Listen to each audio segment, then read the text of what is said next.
What is the most thing that happened in Reddit? Story 1. A pregnant woman was visited by a social worker who claimed to have received concerns about her and her partner. Her partner had a past minor drug charge related to marijuana from his teenage years, which seemed to be the main issue. Both parents immediately took drug tests, passed them, and assumed that would resolve the matter.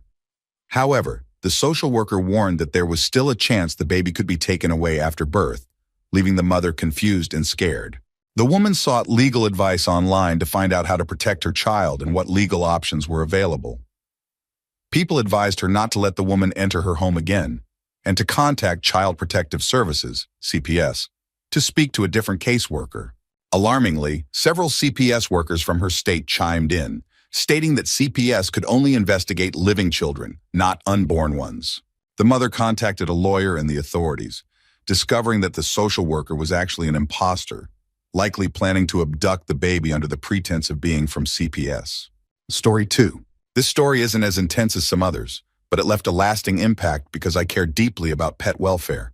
I'm active in a chameleon community, and a girl once posted pictures of her chameleon, seeking advice. She mentioned that her chameleon hadn't had a bowel movement in months.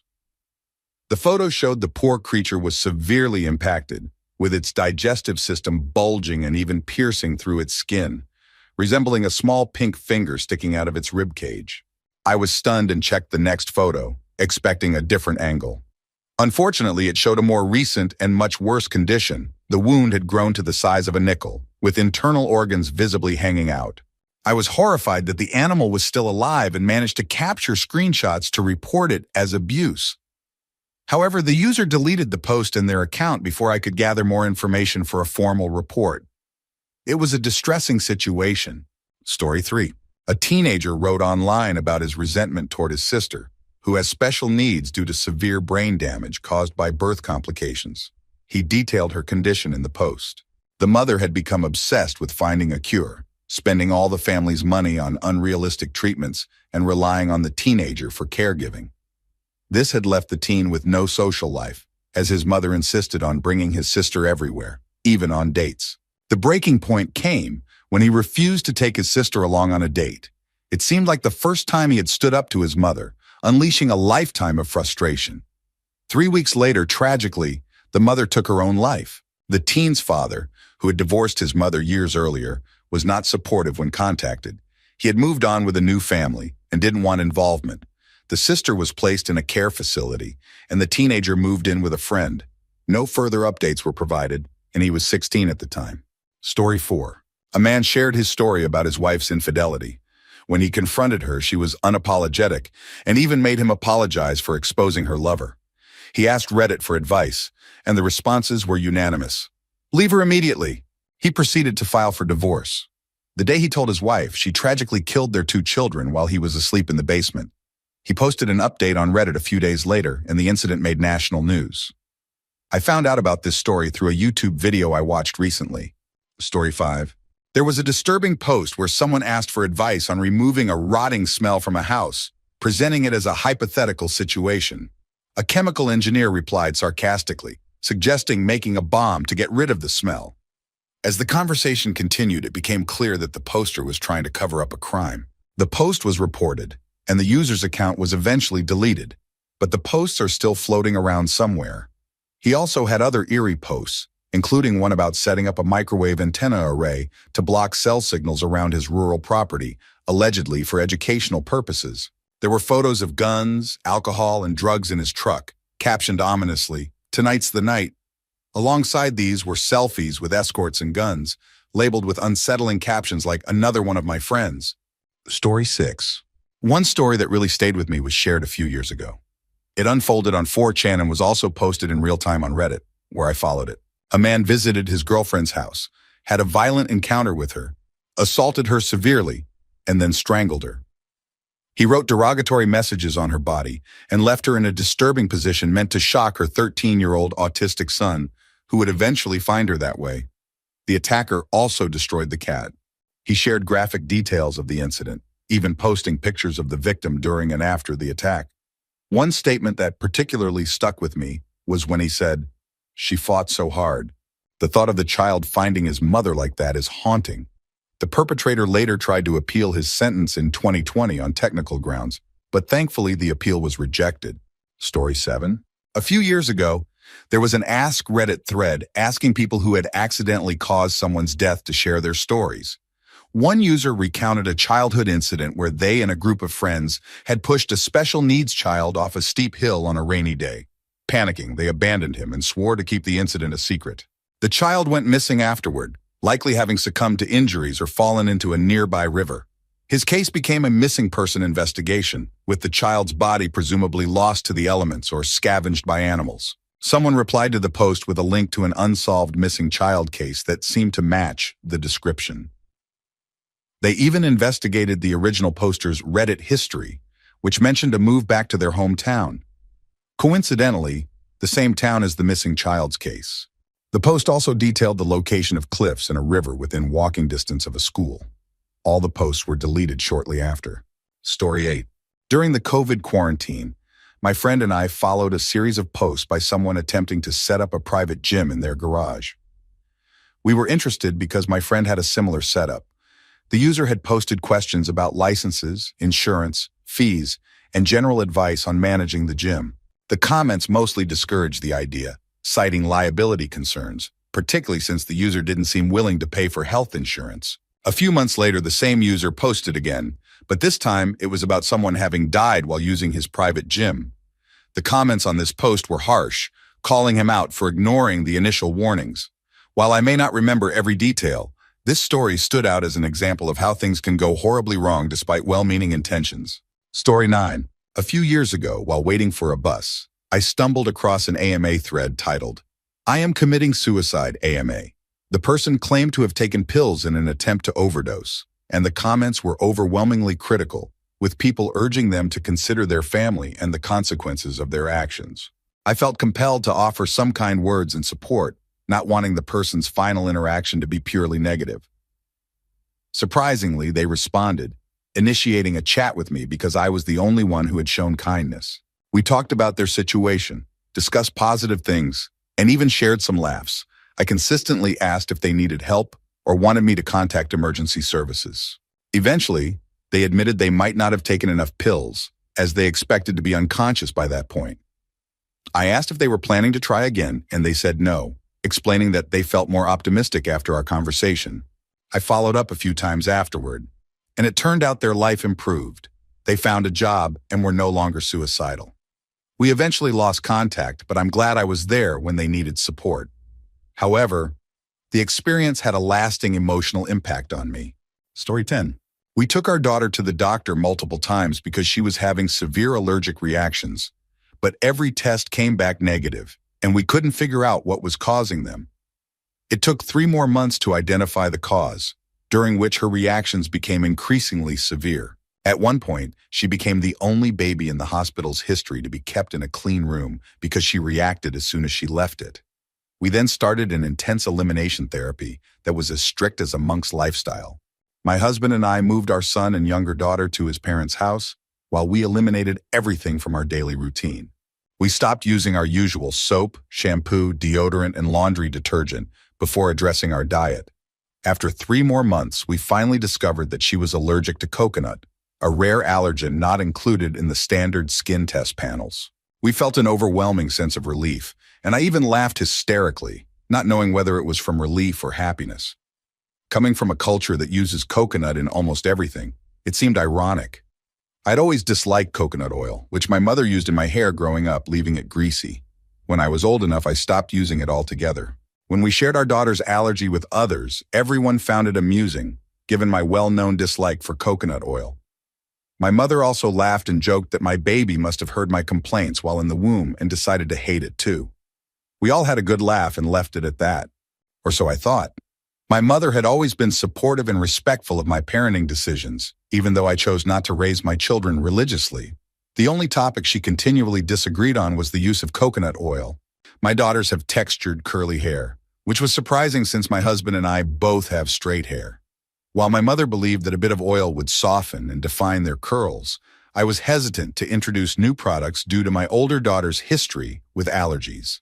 One day, when I had a long day of work and my husband was away at a conference, I asked my mother to watch the kids. They were familiar with overnight visits to my parents' house, and things always went smoothly. That evening, I video chatted with the children, and they seemed happy and healthy. I later spoke with my mother, who told me they had gone to bed. The next morning, I picked up my husband from the airport, and we decided to pick up the kids and take them to breakfast with my parents. When we arrived at my parents' house, we were shocked to find that my son was with the neighbor, crying hysterically. The neighbor informed us that an ambulance had arrived at my parents' house around 6 a.m., and my father had asked them to watch our son temporarily. Frantic, I tried to call my parents but couldn't reach them. My son, still upset, couldn't explain what had happened. We eventually figured out that the ambulance had taken my parents and the girls to a nearby hospital, and we rushed there, breaking several traffic rules along the way. At the hospital, we were met by nurses who seemed to recognize our situation immediately. We were taken to a room and asked to remain calm while the doctor spoke to us. My mother had applied coconut oil to both my daughter's hair the previous evening while braiding it, as the girls had requested. My older daughter, OD, started feeling dizzy and itchy, prompting my mother to give her some children's Benadryl. However, she left the coconut oil in her hair and put her to bed, assuming everything would be fine. OD, unable to wake up due to the drowsiness from the Benadryl, experienced a severe allergic reaction, leading to asphyxiation in her sleep. My mother found her lifeless body the next morning, around 7 a.m. She and my father rushed to the hospital with the children, hoping there was still a chance to save OD and check on my younger daughter. Seeing my daughter was beyond heartbreaking. It felt unreal, like a terrible nightmare. The following days, arranging the funeral and explaining the tragedy to my other children, are still too painful for me to talk about. My mother was investigated, as was the rest of my family. Child Protective Services became involved, and my husband and I fought desperately to keep our remaining children. My mother was not arrested, but my father left her, though they never officially divorced. Most of my mother's family has distanced themselves from her. She now lives alone in a small town and occasionally calls me, apologizing and begging for forgiveness. The only response I can manage is, "You can come see me when you bring my daughter with you." Story 11. A man made a post on a relationship advice forum describing his wife as not the smartest cookie in the jar. The couple struggled financially, living paycheck to paycheck, but managed to get by, especially with kids in the mix. One day, the wife got the idea that they could make quick cash if their car was totaled and written off by insurance. One of her friends had experienced this and received a large payout after driving into a ditch, which inspired the wife to encourage others to do the same. The husband repeatedly rejected the idea, explaining the legal and ethical issues. He eventually made his wife promise not to bring it up again. A week later, the husband received a call from the police, informing him that his wife had been in an accident and was in custody. She had intentionally driven forward at a red light, colliding head-on with another vehicle traveling at high speed. While she remained unharmed, the other car contained a mother and child who tragically died, and a teenage passenger who was left in critical condition. The husband visited his wife in custody, only to find her acting proud, as if she had done something beneficial for their family. In his post, the man asked whether he should reveal to the authorities that his wife had previously spoken about committing insurance fraud, knowing it could escalate her charge from manslaughter to murder and significantly increase her prison sentence. The post was taken down within an hour. Story 12. About 5 years ago, a woman posted almost daily on the WTF subreddit, sharing pictures of her stomach. She was athletic, but her stomach was noticeably bloated due to severe constipation. She hadn't had a bowel movement for over a month. By the time the post stopped, it had been 3 months. After that, her account disappeared without any follow-up. I like to imagine that she finally found relief and had a lengthy bathroom break. Story 13. Around the time of a notorious Reddit post involving a collection of bodily fluids, there was another shocking story. A woman confessed to not changing her underwear for weeks, possibly months, at a time. She'd shower, then put the same underwear back on. As a result of normal discharge, her underwear developed a significant buildup, which she described as crusty. When it became too much, she would scrape it off with her fingernails and wear the same pair again. She even shared a couple of photos, which were as disturbing as the infamous post from the same era. I don't have the link and I have no desire to see it again. Story 14. I remember a story about a woman who was being stalked by a man. either an ex-partner or a stranger, who had escalated to making death threats. One night, he broke into her house, but she was able to stop him by using a gun she had bought and trained with in anticipation of his aggression. He survived and was sentenced to about 5 years in prison. 5 years later, the woman returned to Reddit seeking legal advice as the man had been released and was once again making death threats.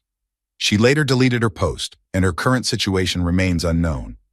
I sincerely hope she's safe. Story 15. In a thread on our AskReddit, someone asked users to share stories about accidental deaths. One user described how he and a group of kids witnessed the death, accidental or otherwise, of a disabled child, but none of them reported it. The child was never found. Another user speculated that the story might have been about Scott Kleeschulte, a missing child case. The original poster immediately deleted their entire account afterward. While I don't believe many Reddit stories, this one is hard to ignore. It's frustrating to think that people prioritize their own self-preservation over doing the right thing. Story 16. There was a story about a teacher who left her twin daughters with their grandmother while she attended midterms. One of the twins had a severe coconut allergy, but the grandmother, either out of disbelief or defiance, applied coconut oil to both girls' hair while braiding it before bedtime. The allergic twin began to react, so the grandmother gave her Benadryl, but didn't wash out the coconut oil. She believed the child was only being fussy and not truly allergic. The Benadryl made the child drowsy, and she later vomited in her sleep, unable to wake up due to the medication. Tragically, she asphyxiated. Story 17. There was a disturbing story of a man whose wife had recently passed away. He had ongoing conflicts with his neighbors, and one day he snapped. He shot both the husband and wife, returning for additional shots before taking his own life. The entire event was recorded on a security camera. Another unsettling story involves an Asian factory worker who got caught in a carpet roller, resulting in severe injuries over the course of several minutes. The imagery of this incident was particularly hard to process. Story 18. A year or two ago, I found a video on R-popping of a tattooed man lying on his stomach while his girlfriend used nail clippers to pull what appeared to be solidified pus or necrotic tissue from an infected abscess on one of his back tattoos. She extracted multiple strands over 3 minutes, and near the end, a burst of blood and pus erupted from the wound. The video ended before the abscess was fully drained, but the scale of the infection left me feeling weak and genuinely worried about the man's health. A couple of weeks later, a commenter on a repost of the video provided an update, stating that the man had died shortly after from a severe staph infection. I'll try to find the post link for reference, but please be cautious if you choose to watch it. Story 19. I once read a story about a woman who suffered a horrific assault by her husband and his friends. Initially, the couple was engaged in consensual intimacy, and she was tied up, blindfolded, and gagged.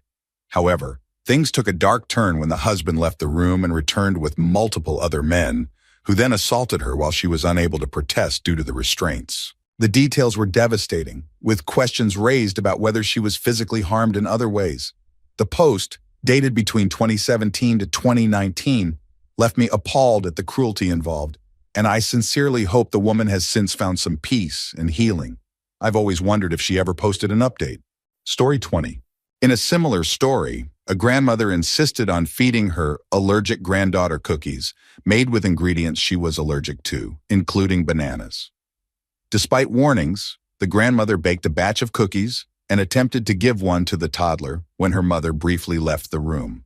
The child had a severe anaphylactic reaction, but fortunately, the mother was home, had an EpiPen on hand, and administered it promptly before rushing her daughter to the hospital. It was a terrifying reminder that some people may not take allergies seriously, thinking they're exaggerated. For severe allergic reactions, it's critical to follow up with a hospital visit, ideally by ambulance, as additional treatment is often necessary. Story 21. A woman struggling with her marriage sought advice on our relationship advice. Her husband owned a business and spent more time at work than with his family. He also hired a young woman who had acted inappropriately, causing concern for the wife. When she confronted him, he dismissed her concerns as paranoia. A Redditor noticed a nearly identical post from a few days earlier, except it was from a man who confirmed he had started an affair with his employee. As the wife's post gained attention, the original post was quickly deleted. With help from other users, she retrieved the incriminating post, confirming it was her husband. After a few weeks, she updated her post to announce their separation. While infidelity isn't rare, witnessing her heartbreak unfold in real time was deeply affecting. Story 22. Years ago, I stumbled upon a subreddit called something like Cute Dead Women, despite having no idea why I was browsing it. The content appeared to be from a mortuary, likely posted by a worker desecrating corpses. One video showed a woman's body undergoing an autopsy, with the person behind the camera acting inappropriately. The subreddit was eventually banned, and I hope the person responsible was caught. This was one of the worst things I've ever seen, and I truly wish I had never come across it. Story 23. This story reminds me of a personal experience. I had friends who befriended a neighbor around our age, early 20s, in our small town. She joined us for a game night, but there was a strong smell of urine. The next day, one of my friends gently brought it up. The neighbor admitted, "My dog pees in the bed every night, and I've just learned to live with it." We were shocked. Despite feeling bad, we stopped inviting her until she addressed the issue. We assured her that we'd welcome her back once she resolved it, but she didn't. Story 24. I once saw a post about a man who had been abused as a child, and unfortunately, explicit material had been made of him. However, he mentioned that due to increased law enforcement efforts and social media companies reporting, such material is found and removed more efficiently. The poster shared that whenever someone was arrested and found with such images, he received a check as part of an ongoing legal settlement. He explained how people often wondered how he always had money despite not having a job or coming from wealth, mentioning that he even owned a home. It was encouraging to hear that he was getting some form of justice, even if it could never fully undo the past. As the saying goes, the best revenge is living well, and he was doing just that. Story 25. There was a story about a man whose girlfriend's visa was about to expire. Despite their long-term relationship and her having a stable job, he initially agreed to sponsor her, but changed his mind at the last minute, even after she had gathered all the necessary paperwork. His reasons were flimsy, like not wanting to be financially responsible, even though she didn't need any assistance, and being unable to sponsor anyone else for 3 years, despite having no plans to sponsor anyone else. Ultimately, she was deported, and tragically, she ended her life. The man later posted on Reddit not to express remorse, but to ask for advice on how to deal with the backlash he was receiving from people who blamed him for her death. Story 26. Here's a bit of internet history. 4chan gained popularity after the website Something Awful banned users who were fans of inappropriate anime content, forcing them to find a new platform. This migration led to the creation of some of 4chan's most notorious sections. It was also Something Awful members who gathered evidence to expose the controversial jailbait subreddit, which was once one of Reddit's most popular but problematic communities. They reached out to various news organizations, and Anderson Cooper was the first to run the story. The coverage led to the eventual shutdown of the subreddit. Story 27. I read a story about a man who broke up with his girlfriend while living with roommates who shared his Wi-Fi. In an act of revenge, the ex-girlfriend accessed his internet connection and browsed large amounts of illegal content, then called the police. The man described how this accusation devastated every aspect of his life. He consistently denied any involvement, but the police pressured him to take a plea deal, which he refused. His friends and family distanced themselves, and authorities constantly rescheduled court dates, resulting in missed appearances, which led to warrants and arrests at his job. He lost several jobs, depleted his savings, and endured a years-long legal battle. Eventually, he was found not guilty, but his life was ruined, and his ex-girlfriend faced no consequences. To this day, many people from his past still believe the accusations. Story 28. I came across a story where a user asked how to test for cyanide poisoning. They suspected they had been poisoned and later confirmed it through additional tests. The shocking twist was that their own family had been poisoning them to keep them dependent so they could care for him. The user eventually fled, with his last post mentioning that his mother owned a gun and that he felt like he was being watched. No further updates were posted, leaving readers uncertain about his fate. I haven't been able to find the original thread, but I'll update if I come across it. Story 29. A girl once shared a horrifying first date story involving a guy she met on Tinder. After weeks of chatting, she agreed to have dinner at his place, thinking he seemed nice. Shortly after dinner, she urgently needed to use the bathroom, but the guy stopped her, saying he needed to fix something first. Unable to hold it in, she ended up having an accident. Embarrassed, she apologized profusely, but the guy reassured her and even offered a spare pair of pants. After she cleaned up, she quietly returned to find him sniffing her soiled pants in the living room. It turned out he had a fetish and had spiked her food with laxatives. Story 30. A woman suspected her doctor boyfriend of giving her date rape drugs as she frequently woke up with no memory of the previous night.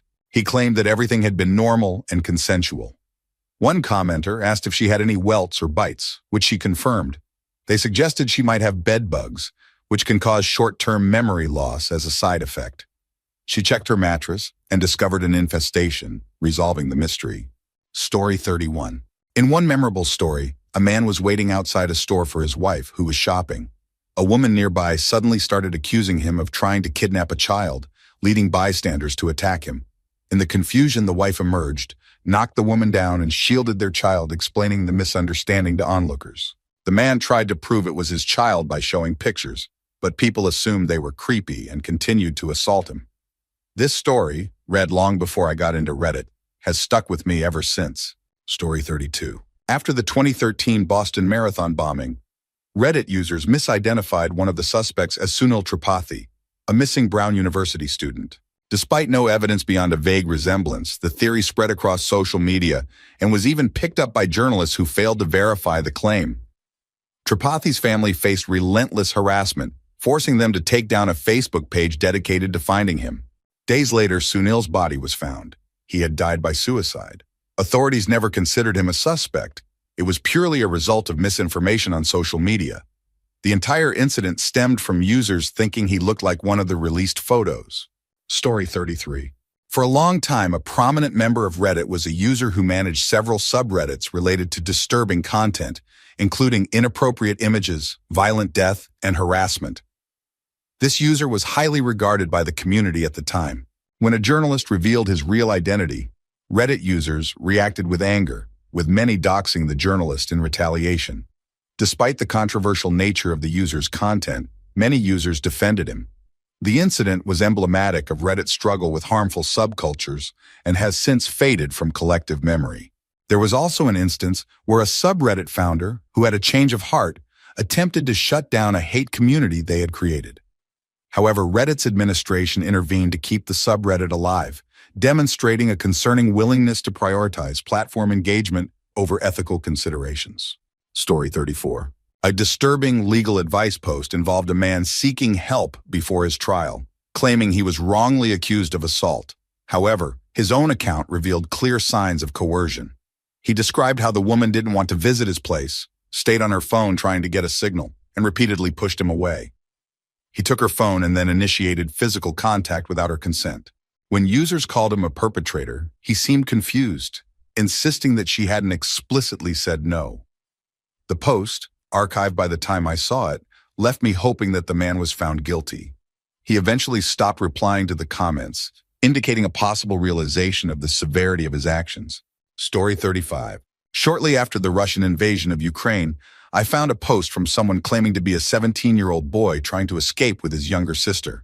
His parents were dead, and he shared updates from an underground metro, stating they would soon have to move despite the bombs outside. I asked if they were still okay, and he responded that they were hiding in an abandoned warehouse. That was his last post, and I never heard from him again. I still hope that they simply lost signal or battery and found safety elsewhere. Story 36. I think by far one of the most disturbing posts I've ever read is one of the top posts of all time on RRBI.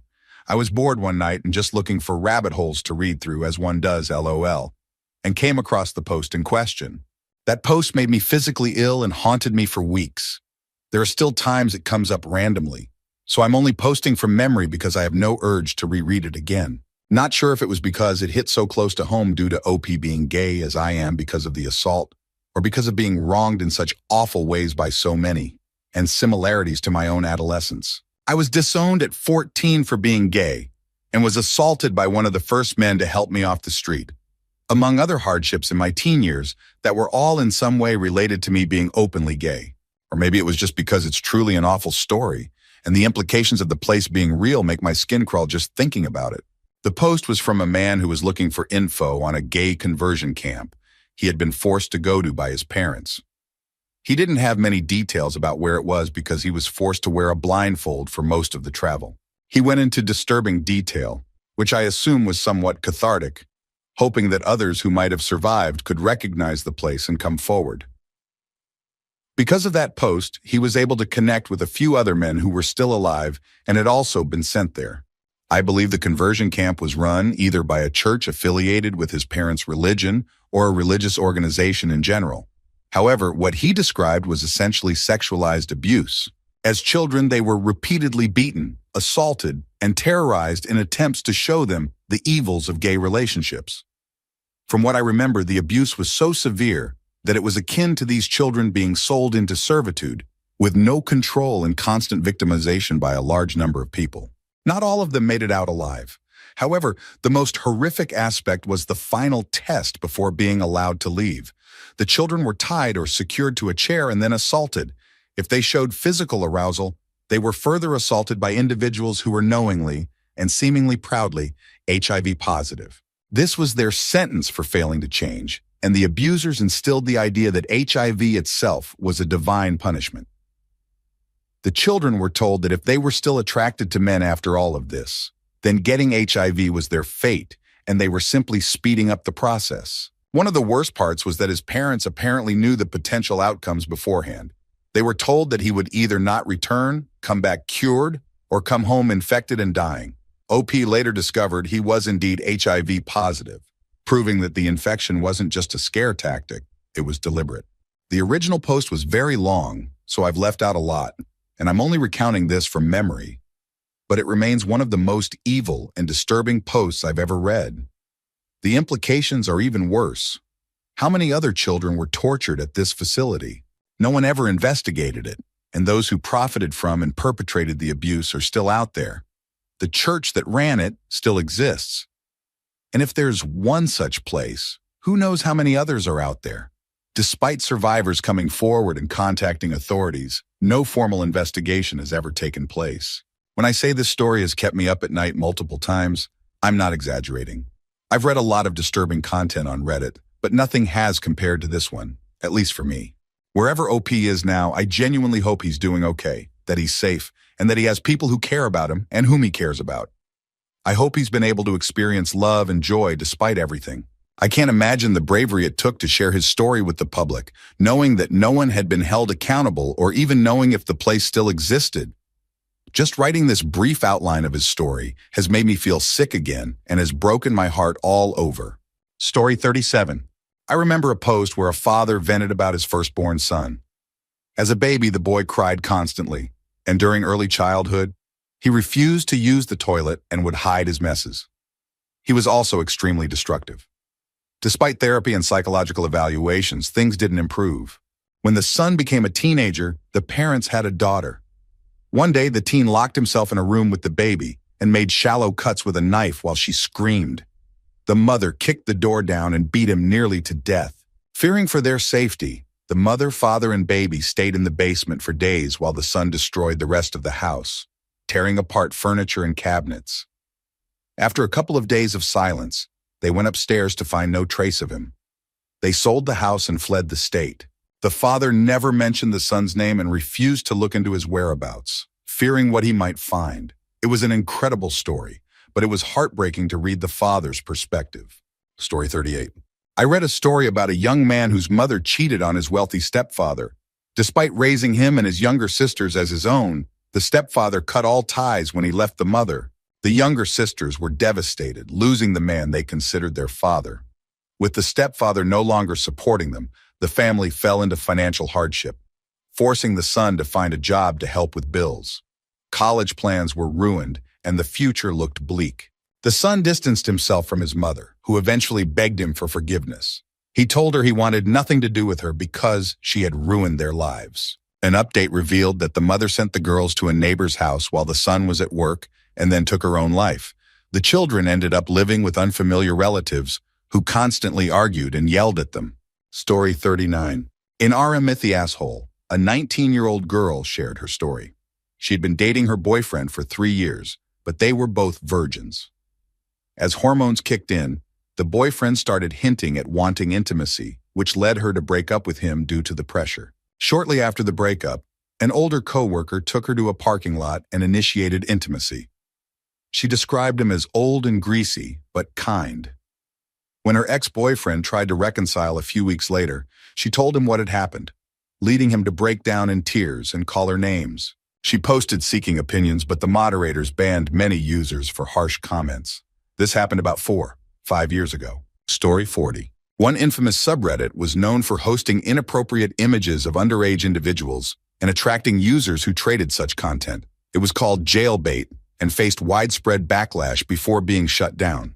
Another story was about a woman whose young daughter had a severe coconut allergy.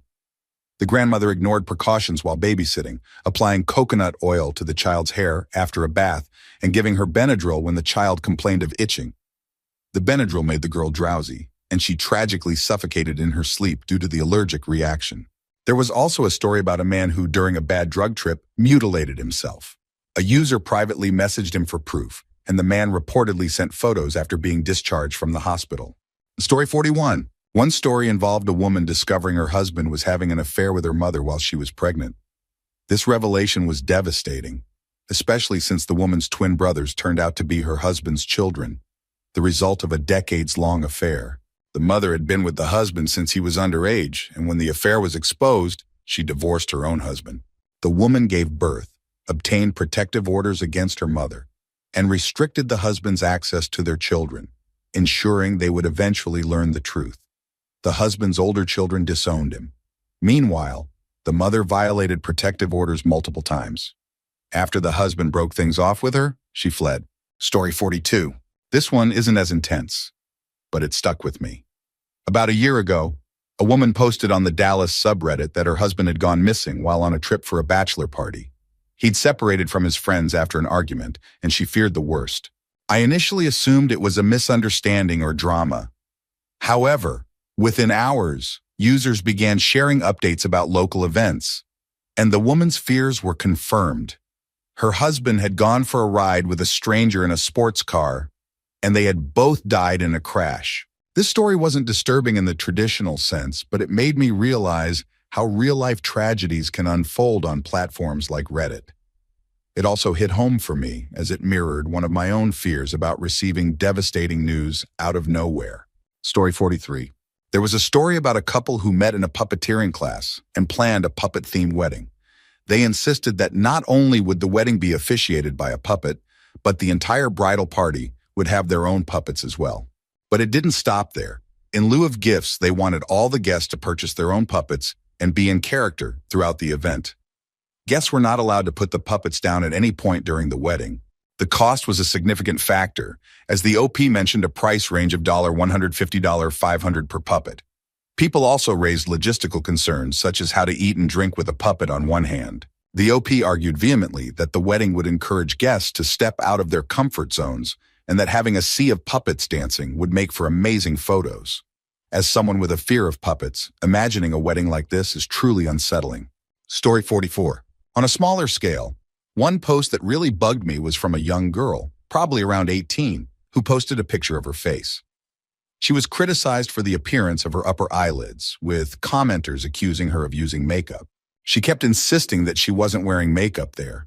Later, she posted more photos focusing on her eyes, showing that her facial structure was simply unique.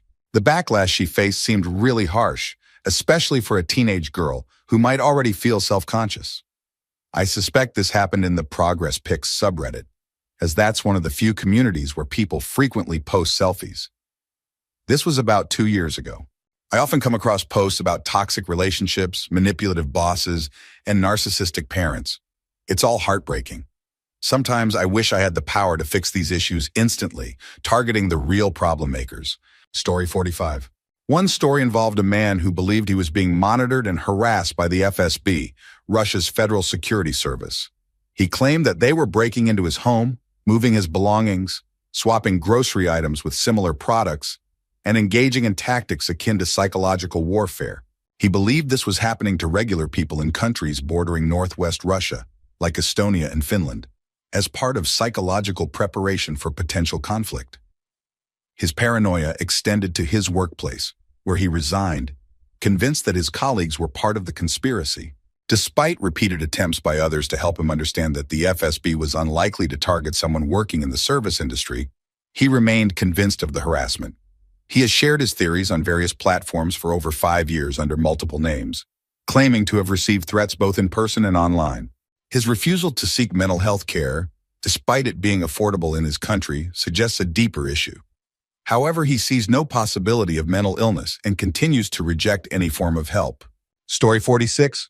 During a surge of support for Ukraine, there were numerous posts featuring selfies with captions like, "I'm volunteering to go over." The comments were often enthusiastic, with users replying, "Me too, let's meet up," as if it were a summer camp. One notable post involved a man named Wally, a renowned sniper, who was going to assist Ukraine. People celebrated his arrival with a post saying, "He just landed." I received a lot of downvotes when I suggested that publicly posting his exact movements might be a bad idea, potentially putting him in danger.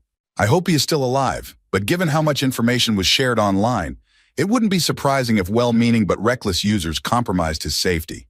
Story 47. There was an old copy-paste response on a post about what kind of sexual superpower people wish they had. The most bizarre and somehow hilarious response came from a guy who said he'd want the ability to repeatedly return to a specific moment in the past, right at the point of climax.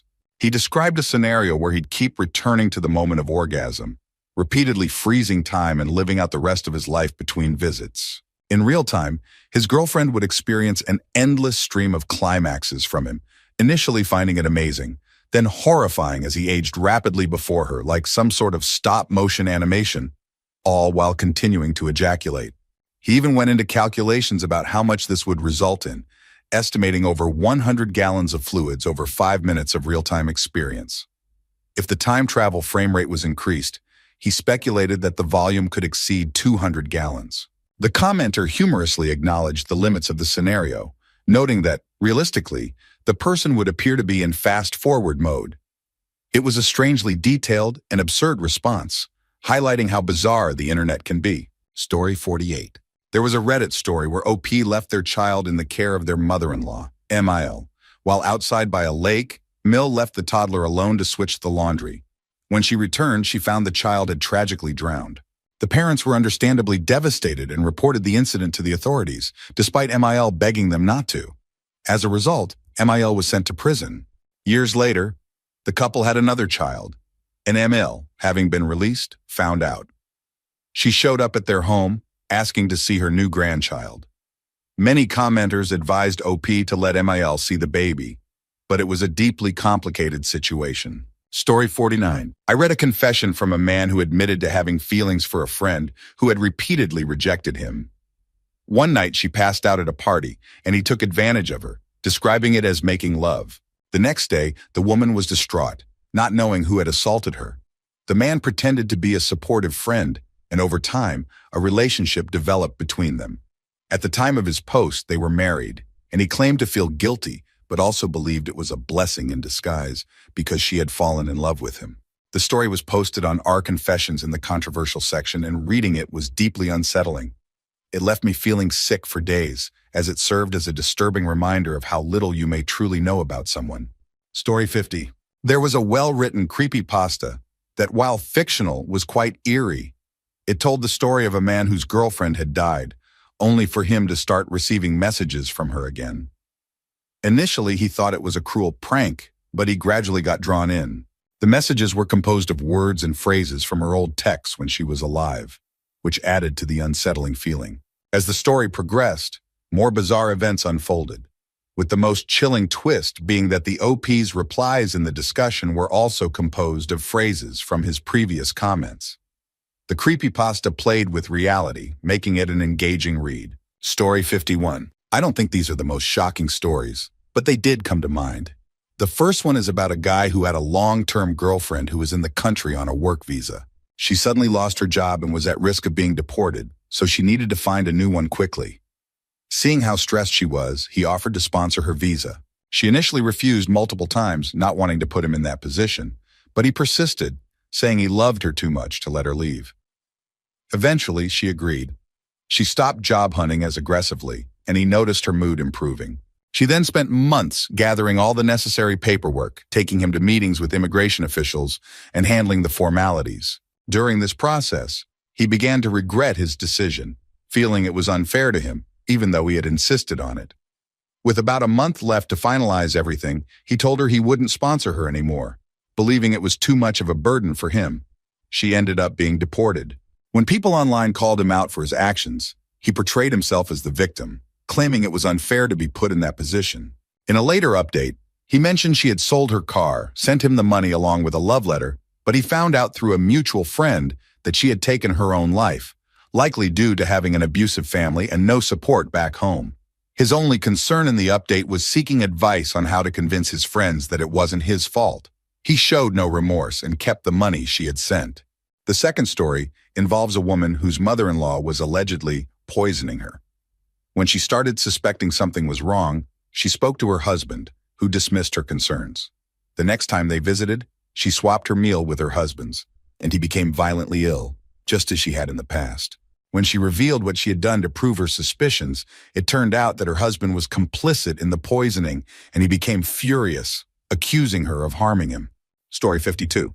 There's a story about a guy who began having an inappropriate relationship with his mother when he was a teenager. It started when he was in a body cast and unable to take care of himself. His mother, sensing his frustration, offered to help him. What began as an attempt to relieve his discomfort eventually developed into a full-blown, inappropriate relationship that continued even after his cast was removed. This went on for years, with the father being aware, but not intervening. Now, as an adult, he has a wife and family of his own and claims to be at peace with his past. It's a disturbing story, but considering other things I've read online, it's clear that my Reddit experiences are limited compared to others. So, if he's okay with it, that's on him, I suppose. Story 53. The creators of the RuPaul's Drag Race subreddit initially started it as fans of the show. They used to interview drag queens from the program, leading to engaging discussions among the community members. The subreddit's creators even participated in interviews themselves. As the show's popularity grew, third parties with questionable motives began to dox and harass the subreddit moderators privately, as well as people associated with them, like the story's narrator.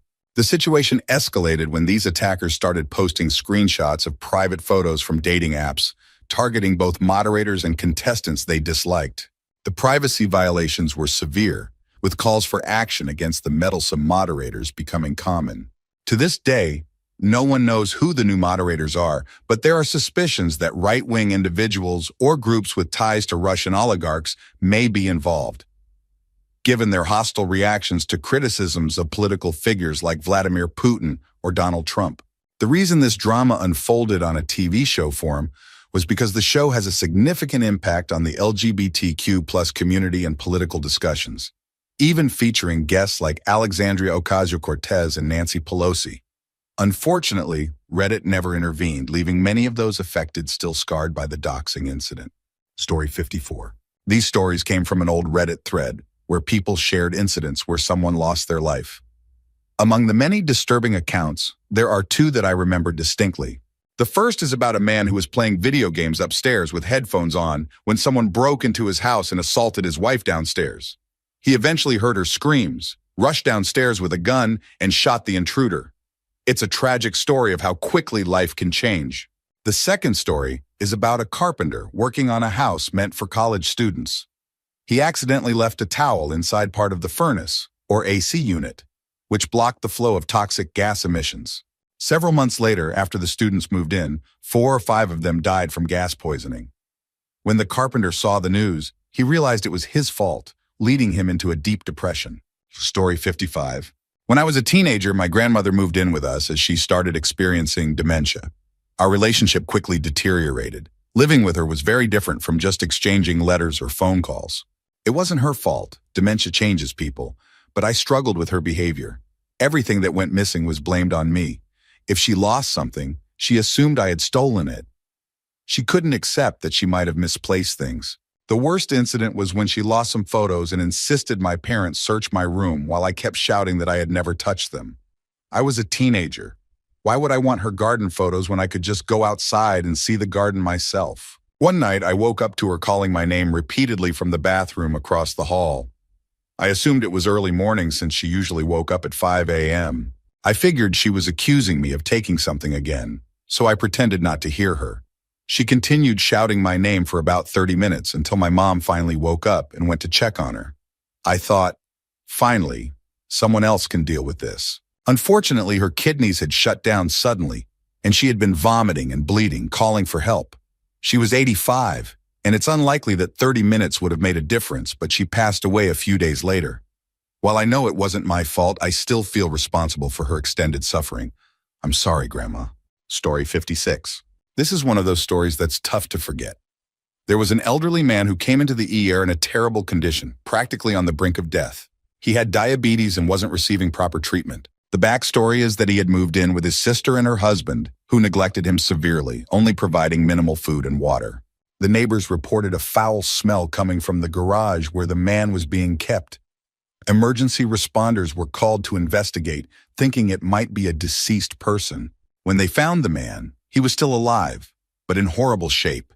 He had been left sitting in his own waste, and parts of his body had started to deteriorate, with maggots infesting the wounds. It was heartbreaking to see someone treated this way, especially by his own family. I can't recall all the details, but it was one of the most disturbing cases I've ever heard of. How could someone treat a sibling like that, especially one who was ill? Story 57. There was a post about a couple with a son who had a history of violent behavior. When they had another child, a baby girl, the son became jealous because the parents' attention shifted to the new baby. The daughter was calm and easygoing, the opposite of her brother. One day, the parents came home to find the son attacking his sister, attempting to seriously harm her. The mother, who was petite but had boxing experience, intervened and physically stopped her son, while the father focused on calming the baby. The mother continued to defend her daughter until the son was no longer a threat. The family eventually moved and hid in the mother-in-law's basement for several weeks.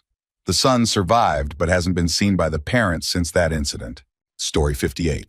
A father once shared a story about his son, who exhibited troubling behavior from a young age. The boy would harm animals and enjoyed causing pain to others. After the birth of the couple's second child, a daughter, the son's behavior became increasingly alarming. One day, the parents heard cries from the daughter's room and found the son holding a knife to her. The mother, a trained martial artist, intervened. She locked herself in the room with the son and used her skills to subdue him, ensuring he could no longer harm anyone. Following this event, the parents moved away with their daughter, leaving the son to face the consequences of his actions. Story 59. This story involves an incident with a group of high school students who were labeled as mega kids for wearing pro-Trump hats. They were seen in a viral video standing face-to-face with a Native American man who was playing a drum. The video was widely circulated, and many accused the teenagers of racism, comparing the scene to photos from the segregation era. However, further investigation revealed that the students were simply waiting for their bus when a group of adults began shouting derogatory remarks at them. The Native American man then approached the students, trying to mediate the situation. Despite this, mainstream media portrayed the incident inaccurately, leading to severe backlash against the students. The students' families sued several news outlets for defamation and won, which is rare for such cases. This story serves as a reminder of the consequences of misinformation, similar to the Boston Marathon bombing misidentification incident on Reddit. Story 60. The final story is a lighthearted but factual piece about dolphins and their behavior. Dolphins, like many animals, exhibit courtship behavior when they're interested in mating. Males can be more obvious, displaying physical changes and behaviors to signal interest. Females show similar signs, but their cues can be subtler. While fascinating, it's essential to remember that dolphins are wild animals, and human interactions with them should be conducted responsibly and respectfully, prioritizing their safety and well-being.